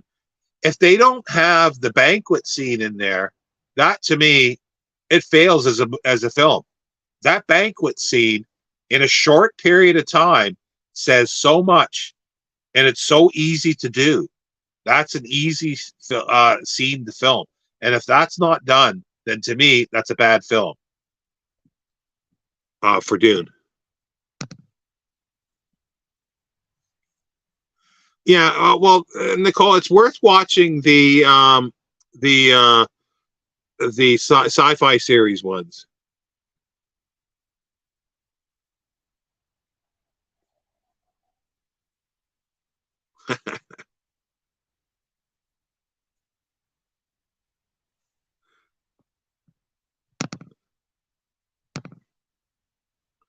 An adaptation that really irritates me is the James Bond film Moonraker. Original book is most cinematic of all the books. Could have been adapted faithfully. That was probably the first, either that or the Superman film was the first film I saw in a cinema. And the reason why was it was like 150 miles away to the nearest cinema. And when I was a kid, I had to be taken there. I enjoyed it as a kid. I loved it, but I really haven't seen it since. I saw it when whatever it was, like 78 or 77, 79, or whatever it was. I haven't seen it since. I've never read any of the James Bond books. And we were talking about this before when they changed them all. I figured, okay, well, I wonder if I could get just reading copies, just rough reading copies, cheap. No. And I think you mentioned it too, or somebody mentioned that they're expensive. Yeah, that's a perfect example. That's a perfect example of Blade Runner. Yeah, that was a film that I really, really liked. But you know, Ridley Scott is a good director. The sequel or prequel or whatever it was, I just sat there. I'm used to. I can watch long films, but I'm sitting there looking at the time, like, and I'm going, God, this is boring. It was so long, and it didn't work for me. I didn't like the Blade Runner 2061 or whatever it was called.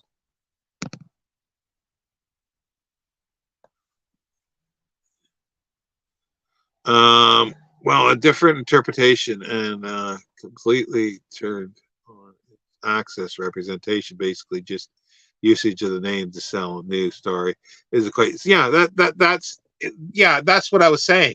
That I think that's what they do. I think that somebody has an idea and they're saying, well, it's too close to this, they'll get sued.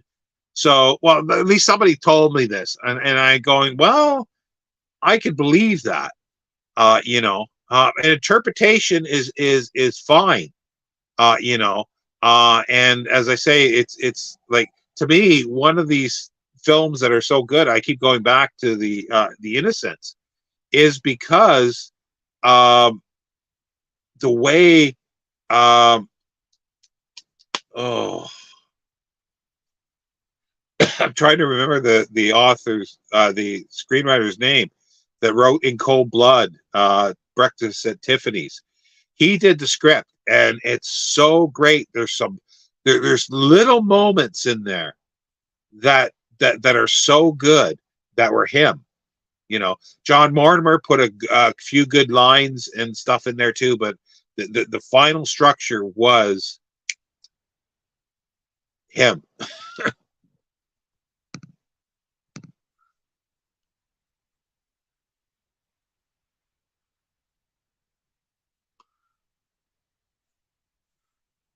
Yeah, it really is. You know, and that's like I think Frank Herbert wrote women well. You know, and there's some people that did, and some people can't. Some women can't write women well. You know, it's just because they're not very good at characterization. I agree about the sci-fi series, Dune. I've never been a huge fan of the book, but that series actually made me like it more. Yeah. Well, I love the book, but yeah, the series was good. Yeah. Yeah, it is. Hollywood just does not get it. When they made Moonraker, they just took the title. It was just post Star Wars, so they wanted. Yeah, that's probably what it is. Again, like they didn't want like it was a way to get James Bond in space. So subjective. Personally, couldn't get enough of the new Blade Runner. Watched everywhere, traveled too well. It was in cinemas. Yeah, well, it's not quite subjective. There is subjective to it because I didn't like the way it was done, but I can point out certain reasons for this, and then you can you know, say that, well, those are things that you liked. But yeah, it didn't work for me. It just didn't work for me because it's like if you had a good editor, you could have cut that movie by about 40 minutes, and it would have been probably a pretty good film. But there was some really, really bad things in there. Just the characterization of Decker that just did not work. It did not gel with the book nor the first film. And we can throw the book out in this case because it's a sequel to the film. So I don't know about fully subjectivity. There is definitely whether you like something or not, but there are critical ways, and you can point out things, and then you can say that those things actually work or they don't work. And I don't think that's fully subjective. Truman Capote, yes, thank you very much.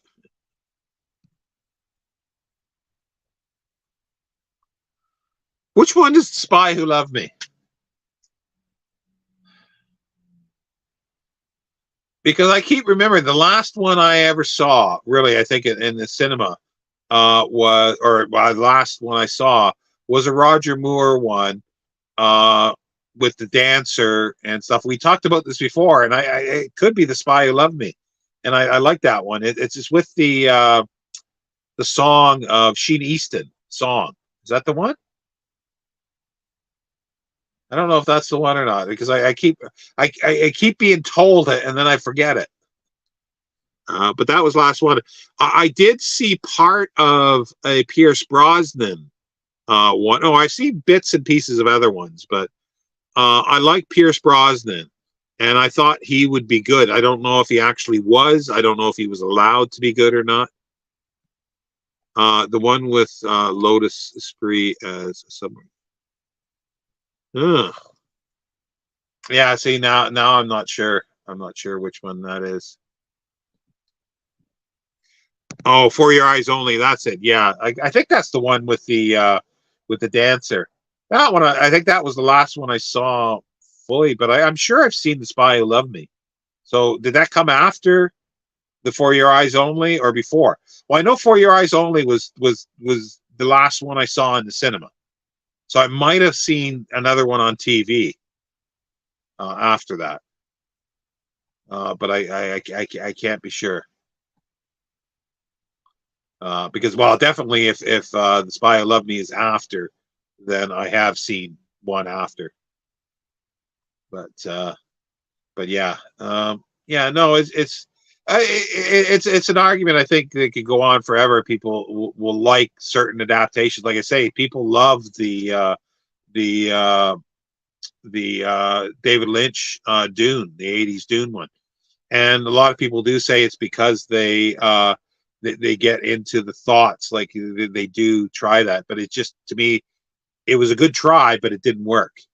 And that's where I don't think that would work well in a film, is the internal thoughts. And that's where you need to, I think, create something else that replaces it, but replaces it in such a way that is complementary to it. And that's not easy to do. But let me had, yeah, nobody does it better. Okay, yes, yeah. It came out, okay. So yeah, For Your Eyes Only is probably the very last Bond film I saw. And I was shocked when somebody told me when For Your Eyes Only came out. It's like 40 years ago, isn't it? Or close to 40 years ago. That shocked me. That shocked me. I couldn't believe it. But okay, there's the question. For the Bond fans, who's your favorite Bond? I'll wait till I hear some answers, get some answers before I say who's my favorite. Well, okay, I shouldn't really be able to say that. No, I can, because I have seen bits of other Bonds. So I think I can answer that, even though I've not seen the films in full.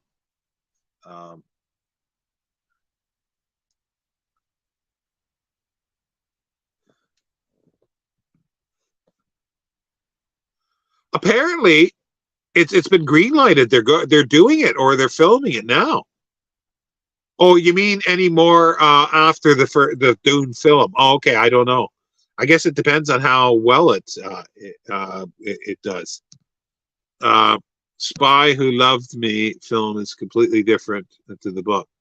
Film could be interesting. Connery is, yeah, but Lazenby was really good too.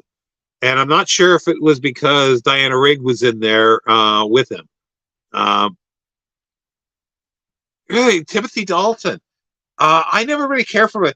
I did like him in Penny Dreadful, but only when he had the beard, when he had the goatee, I think it was. And they did shave him in there, and they go, oh, that ruins it now. He works so well with the beard. But yeah, people do like Timothy Dalton. Yeah. Connery, yeah, Freeman. Yeah, he is my favorite, yeah. As a Scot, I have to, yeah, Connery, yeah. But then do you remember Zardoz? Put that in perspective with James Bond. Connery is my favorite, but I have a soft spot for. See, yeah, Brosnan. Yeah, see, I haven't seen any of his films in full. I've seen parts of it, and I do like Brosnan. Oh, I love Remington Steele. Another adaptation I've seen done quite right. Never. No, yeah, it's never been done. I do love the 1930s one. It was banned in England here for I think decades until the late 50s or early 60s.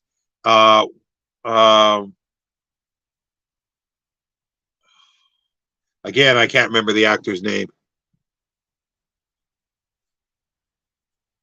Yeah, Roger Moore and Pierce Connery is great, but a very different animal. But yeah, oh, they were all different. They like, well, as far as I could tell.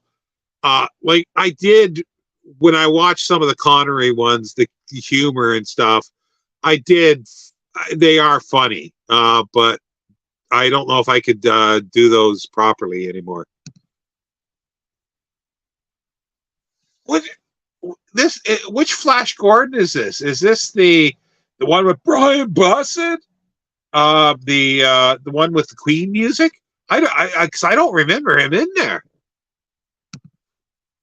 Fleming put that in the contract when he was allowed to adopt the books. I like the book what Fleming made. Which what did he? Sorry, I lost the third.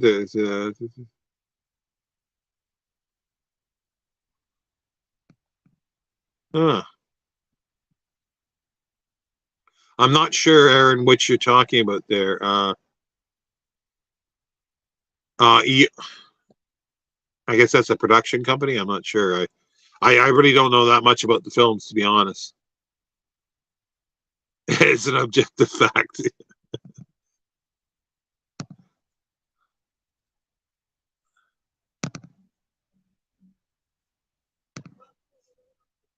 Yeah. Oh, they like, yeah, I do like him. What's the one, The Swimmer? That's a really weird film. And then there's another one that he's playing a mental patient in a hospital, and he's like they're really he did some really weird stuff. What was another one? Um, oh, that was a bad adaptation too. I think is the League of Extraordinary Gentlemen. Because he was playing Alan Quartermain, and Alan Quartermain could barely walk. He was there for other reasons. Really, I don't remember. It's so long since I did not know that he was Dalton was in that. God, yeah, I didn't know. I have no idea.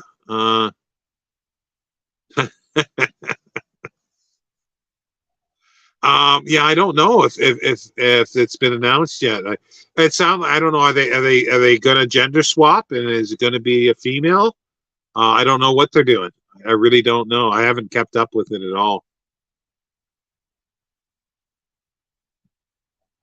Oh, interesting. Interesting. That is interesting. Yeah, see, I didn't know that. I do have to read them sometime, maybe next year, because they are short. If I can get a set of them. How many are there? You could probably do one a month and get them pretty well done in a year. Alex G. Sorry, Jenny. My brain needs a translation for that.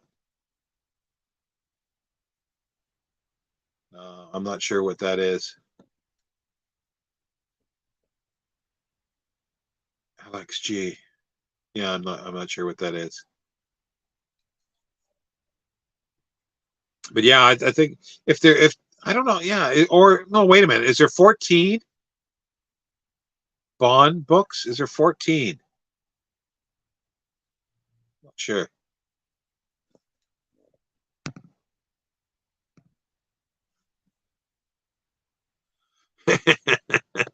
I actually liked the film where he was the Russian U-boat commander.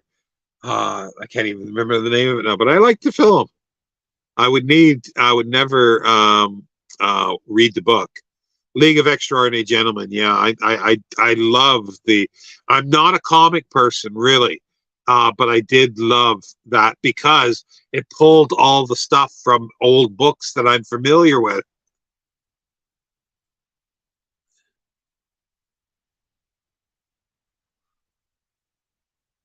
I don't think I've ever seen that one. I don't think I know the film. I might have seen it, but I don't think I've seen Wind and Lion. I don't think I have.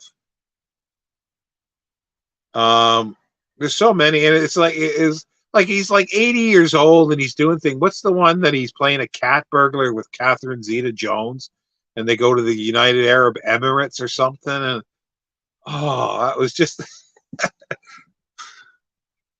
I think it was a rainy day. Okay. Well, 14. Okay, apparently, and two short stories, so it's 11 till 13 then. So yeah. So yeah, either way, that could easily do, and they're short. I think they're very short. Is that what it's called? Entrapment, the one with Catherine Zeta-Jones. I just remember her from Darling Buds of May, and then she goes on to do all this other stuff. What's the one that there was a remake of The Haunting? It looked great. It was interesting, but yeah, I'm not too sure about that one. But yeah, there's so many that Connery did, and he's good fun. He's good fun, that's for sure. But again, it's like a lot of these actors, like Christopher Lee is always fun to watch, but God, some of the movies he made were turkeys, and a lot of them, like Vincent Price, all those that we were talking about earlier, just turkeys that they did, but fun. Anyway, we're past the 2 hour mark here, and I'm almost starting to lose my voice, I think, a bit. I'm not sure what to read else tonight. I don't think I was going to watch the film, but I don't think I will. I'll read something else tonight, but I'm not sure which. Oh, the favorite ghost stories would be probably the M.R. James, but not all of them are ghost stories. The best collection, I think, or one of the best collection of ghost stories is the Oxford Victorian Ghost Stories, I think it's called. That one has great stuff in it.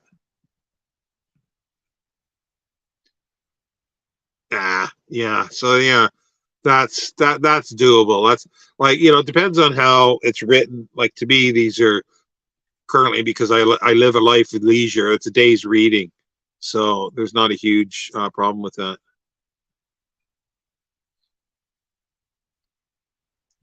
Yeah, they are expensive, and people, like, when I used to have a bookshop and do things, uh, because it's with the dust jackets that are the expensive ones, and even the Gardner ones are a bit pricey for the first with good jackets, but people would try to pawn off later editions with facsimile jackets.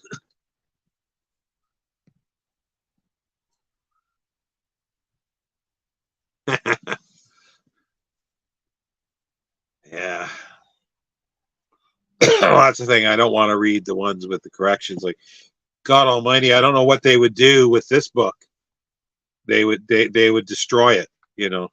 Most of his stuff is out of print anyway, and I'm sure there's questionable parts and everything that he wrote. He was a questionable guy. But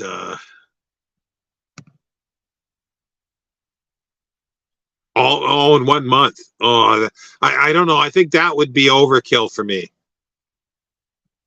Ooh, favorites, Joseph Conrad. I haven't read them all, but Lord Jim is an easy, just a quick answer is Lord Jim so far. But I have not read all of Joseph Conrad. And I do, that is up for a reread and a book to film eventually. I think it's because of the character's sheer popularity. The original Pan Paperbacks were something in part due to the great. Yeah, I used to have a whole set of those that were perfect condition in Canada. But like I say, I just never read them. I never read them. They might give it an exorcism. But yeah, it's and I should have bought one of these like the Works or something like that online, maybe in the shop too, if it was the Works, had a whole set. I think they were penguins, or were they still Pan? I'm not sure. Like a set, and they were only like 11 pounds, I think, or something like that. And I never got around to buying them, and I should have. It's just something that I just never read, and I really should get around to reading it, but I don't know, Parlabane, if I could do them all in 1 month. I don't know. I couldn't watch more. Like I enjoy them to a certain extent, but I don't know. They're just sort of overkill for me. It's like I love John Buchan as well, but I can't read some of these authors too many in a row. I need to do them piecemeal because it's like they're too rich for me. It's like rich food. I can't do it too much. Other ones that I can, like the Strangers and Brothers series, like this. Like I just want to go on. I just want to read all 11 in a row, and I've done that before many times, and I really want to, but I decided not to because I want to compare them with the Dance to the Music of Time ones. But anyway, I think we'll wrap it up.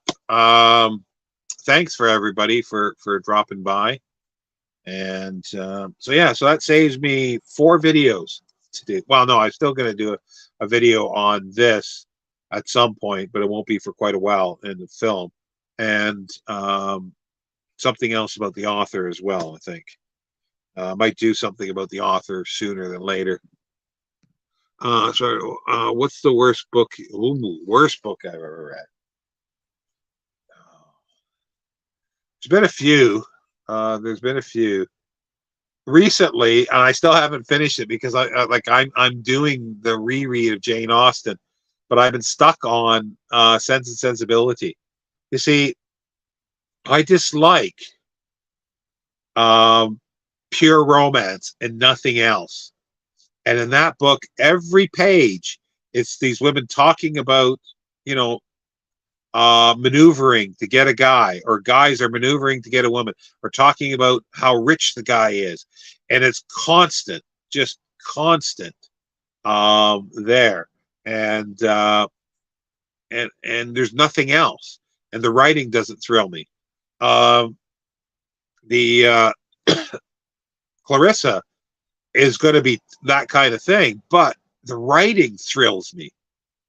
So that works. So so the one that comes to mind is Sense and Sensibility is the worst so far.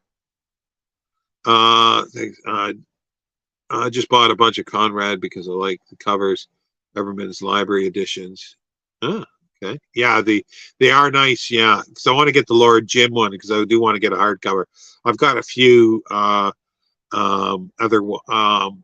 editions. I've got an Oxford. I think I got a Penguin, and I've got a older Penguin, and I've got the Norton Critical.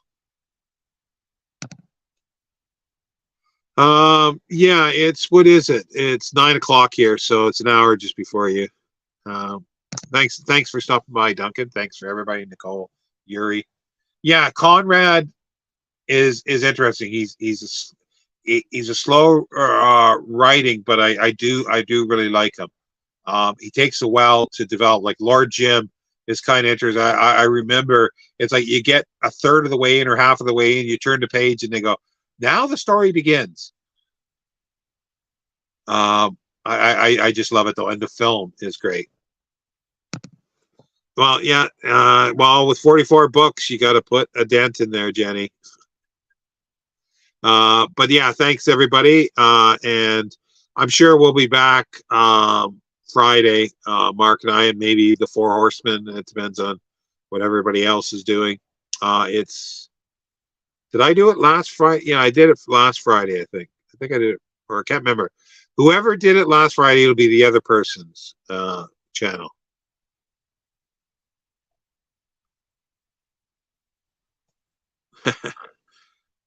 Yeah. See you next time. Bye now.